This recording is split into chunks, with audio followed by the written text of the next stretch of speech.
maybe explain to everyone the difference between like a dark roast, a light roast, more caffeine, less caffeine. What do you look for in a particular bean that makes something a great coffee? I mean, we chose for our Espresso line coming out soon, we chose the Tanzanian peaberry. I'll let you answer, why did we choose that? I mean, we spoke to you about this for many, many months. Maybe get into a bit of that, like how people choose their wine, what makes a good wine. I mean, we're in South Africa, so we have grapes everywhere here. Yeah.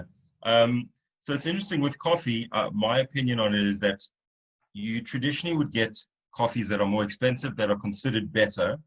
But I think that whatever coffee you like is the best coffee for you. You can drink a coffee that's traditionally considered maybe not that good, but if it's to your taste, no one can argue. I think that's what I really love about coffee. There's no wrong or right. Everyone throughout the world drinks coffee, and you can walk into a cafe in a country you've never been in, and the guy's drinking it a particular way, and you want it a different way. And it's not a right or wrong. You both enjoy it the way that you want. In terms of the actual bean, a lot of the purists will only drink single origin coffee. So that would be a coffee grown from a single estate or farm.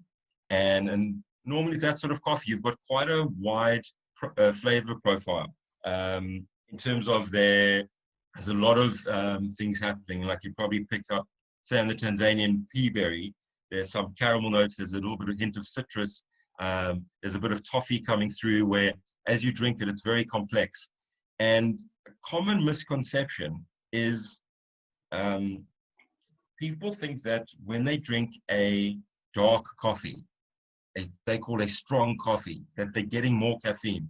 And the truth of it is that the longer you roast the coffee, the less caffeine it has. Actually, the more you roast it, the caffeine actually goes out of it.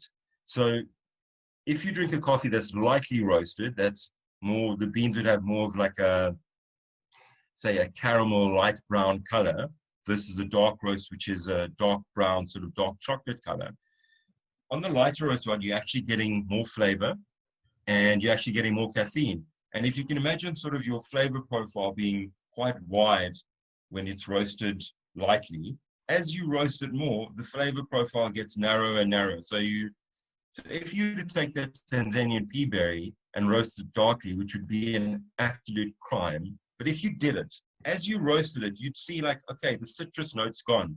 And now I'm just getting a lot of coffee. Oh, now the toffee's gone. And you're sort of left with just, as you roast it more, you get a dark coffee, almost a charcoal taste, which you'll eventually get to if you roast it too much. So the trend, certainly in Cape Town, is with the local roasters, is to roast more lightly at the moment. But there's still a lot of people who, because they grew up, or traditionally have liked Italian style coffee, that's roasted slightly darker. And the irony is you get a lot of people saying that, oh, I really love Italian coffee. And there isn't a single bean of coffee grown in Italy. It's got the completely wrong climate. All the coffee in the world, let's say 99% of it, is grown around the equator, around the equatorial countries. Guatemala, Ethiopia, Kenya, Vietnam, Brazil. When people say they love coffee from Italy, what they're actually saying is they like coffee roasted in an Italian style. And they also say, well, I love strong coffee.